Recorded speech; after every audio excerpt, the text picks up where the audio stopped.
வணக்கம் மக்களே, இந்த வீடியோவில் வந்து நம்ம ரெண்டு முக்கியமான விஷயத்தை பற்றி தான் பார்க்க போகிறோம். ஃபஸ்ட்டு என்ன அப்படின்றது பார்த்தீங்கன்னா, ORMX இந்தியா லவ்வர்ஸ் தமிழ் அப்படின்ற கேட்டகரியில் பிக் பாஸோட பாப்புலாரிட்டி எவ்வளோ, அதில் பிக் பாஸில் இருக்கிற எந்த கண்டஸ்டன்ஸுக்கு யாருக்கு பாப்புலாரிட்டி அதிகமாக இருக்குது அப்படின்ற ரேட்டிங்கில் ஒரு டாப் 5 கண்டஸ்டன்ஸை பார்க்க போகிறோம். குறிப்பாக இந்த வாரத்தோடது டிசம்பர் 23 டிசம்பர் 29 யாருக்கெல்லாம் என்னென்னலாம் நடந்திருக்கு அப்படின்றது தான் நம்ம அனலைசிஸ் பண்ண போகிறோம். அதில் முதல் இடத்துல பார்த்தீங்கன்னா அர்ச்சனா அப்படின்றது ஸ்ட்ராங்காக இருக்காங்க.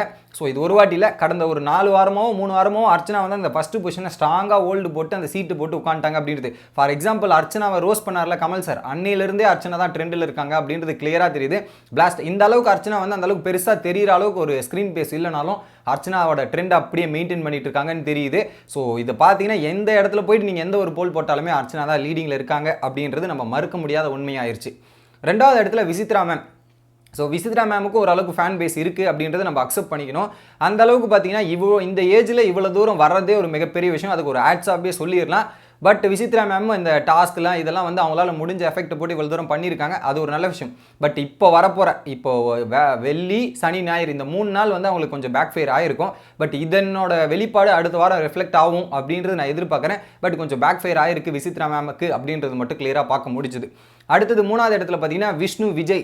விஷ்ணுவை பொறுத்தவரையும் போன வாரம் குறிப்பாக போன வாரம் எடுத்திங்கன்னா பல பேரை சிரிக்க வச்சிருக்காருங்க. அவர் காமெடி சென்ஸ் செம்மையாக இருந்தது, கேம் விளாட்னதும் ஸ்ட்ராட்டஜி பண்ணது எல்லாமே சூப்பராக இருந்தது. கம்ப்ளீட்டாக வந்து எல்லாரையுமே ரசிக்கிற மாதிரி வச்சிருந்தார். எனக்கும் பல இடத்துல பிடிச்சிருந்தது. விஷ்ணு செம்மையாக பண்ணுறியா, இதை ஸ்டார்டிங்லேருந்து பண்ணியிருந்தேன்னா நீ கூட டைட்டில் வின் பண்ணுறதுக்கான வாய்ப்பெல்லாம் இருந்திருக்குமோ அப்படின்ற மாதிரி எனக்குள்ளேயே ஒரு கேள்வி வர அளவுக்கு அந்த சிரிப்பாக இருக்கட்டும், ஒரு போட்ட கவுண்டராக இருக்கட்டும் எல்லாமே செம்மையாக இருந்தது. அந்த அளவுக்கு ஒரு என்ஜாயபிள் ஒரு பர்சனாக விஷ்ணு இருந்திருக்காரு அப்படின்றத நம்ம பாராட்டலாம். 4வது இடத்துல பூர்ணிமா ரவி எப்படி 4வது வந்தாங்க அப்படின்ற கேள்வி எனக்குள்ளேயும் வந்தது. யோசிச்சு பார்த்தேன். 23 29 என்ன பண்ணாங்கன்னு யோசிச்சு போது நிக்சன் மற்றும் பூர்ணிமாவோட கண்டென்ட் பார்த்தீங்களா அப்படின்ற மாதிரி தான் தோணுச்சு. நிறைய டான்ஸ் ஸ்டெப்ஸு, நிக்சன் மற்றும் பூர்ணிமாவோட ரிலேஷன்ஷிப் ஒரு விஷயம் போயிட்டு இருந்ததுல, இதெல்லாம் வந்து அது ஏதோ ஒரு இம்பாக்டில் நெகட்டிவோ பாசிட்டிவோ இம்பாக்டில் இது வந்து நல்ல ரீச் ஆகிருக்கு போல இருக்குது. அதனோட வெளிப்பாடாக தான் பூர்ணிமா இந்த இடத்துல சடனாக 4வது இடத்துல வந்து உட்காந்துருக்காங்க. இது ஒரு பக்கம் இருக்குது. அடுத்த 5வதாக பார்த்தீங்கன்னா மாயா அப்படின்றது. மாயா வந்து அந்த விக்ரமோட இஷ்யூலேருந்து ஸ்டார்ட் ஆச்சுங்க.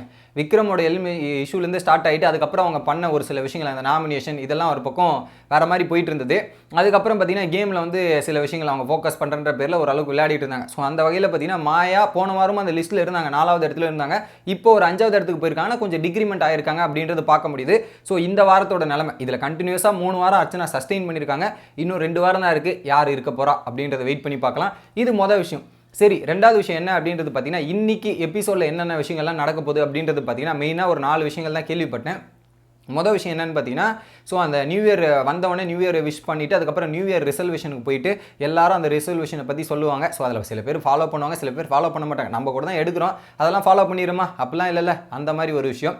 ரெண்டாவது என்ன பார்த்தீங்கன்னா, விசித்ரா மற்றும் தினேஷோட கான்ட்ரவர்சி டேரெக்டாக அதை வந்து பொலைட்டாக எடுத்து விசித்ரா மேமுக்கு நீங்கள் பண்ணுறது தப்பு, இதெல்லாம் பண்ணுறது தப்புன்ற மாதிரி ஓப்பனாக சொல்லிட்டு இருக்காங்க. ஆனால் அந்த இடத்துல விசித்ரா மேம் எதுவுமே பண்ணாத மாதிரி ரியாக்ட் பண்ணுறது தான் ஒரு கேள்விக்குறியாக இருக்குது. பட் இதில் எபிசோடில் எதாக இருந்தாலும் நம்ம பார்க்கலாம். ப்ரோமோவில் பார்த்துருக்கோம், பட் எபிசோடில் என்ன மாதிரி ரியாக்ஷன் பண்ணுறாங்க, என்ன மாதிரி பண்ணுறாங்க அப்படின்றது நம்மளால் பார்க்கணும். அடுத்ததாக பார்த்தீங்கன்னா 2 எலிமினேஷன் நடக்க போகுது. ஒரு பக்கம் வந்து ஃபஸ்ட்டு ரவீனாவா இல்லை நிக்சனா தெரியல. நான் ப்ரோமோவில் பார்க்கும்போது எனக்கு ரவீனா மாதிரி எனக்கு தோணுது, மேபி ஓகேங்களா, ஐ மேபி ராங், பட் ரவீனாவா இருக்கும் அப்படின்ற மாதிரி எனக்கு ஃபஸ்ட்டு தோணுது. அதுக்கப்புறம் நிக்சனாக இருக்கலாம் அப்படின்ற மாதிரி தான் எனக்கு தோணுச்சு. இந்த 2 எலிமினேஷன் இதெல்லாம் ஒரு பக்கம் நடந்துட்டு இருக்கு. அந்த செட்டில் கூட நிக்சன் அவங்க அப்பா வந்து அங்கே ஆடியன்ஸாக உட்காந்துருக்காரு. அங்கே கூட உட்காந்துருந்த மக்கள்லாம் நிக்சனை பற்றி பல கருத்துக்கள் சொல்லிட்டு நிக்சன் அவங்க அப்பா என்னென்னலாம் பேசினாரு அப்படின்ற மாதிரி அவர் பேசின புரிதல்லாம் ஒரு விஷயமான ஸ்க்ரீன்ஷாட்லாம் வந்துட்டு இருந்தது. அதெல்லாம் அவரை பார்க்கறதுக்கு நமக்கு பெருமையாக இருக்குது. அந்த மனுஷனுக்கு இப்படி ஒரு பையனா அப்படின்ற மாதிரி அவங்க அப்பாவை புரிஞ்சுக்காமே இருக்கானே அப்படின்ற மாதிரி பல விஷயங்கள் இருந்தது. அதெல்லாம் என்ன அப்படின்றது இன்னைக்கு எபிசோடில் டிஸ்கஸ் பண்ணுவோம், எபிசோட் லைவ்ல. வீடியோ பிடிச்சிருந்தா லைக் பண்ணுங்கள், மறக்காமல் சப்ஸ்கிரைப்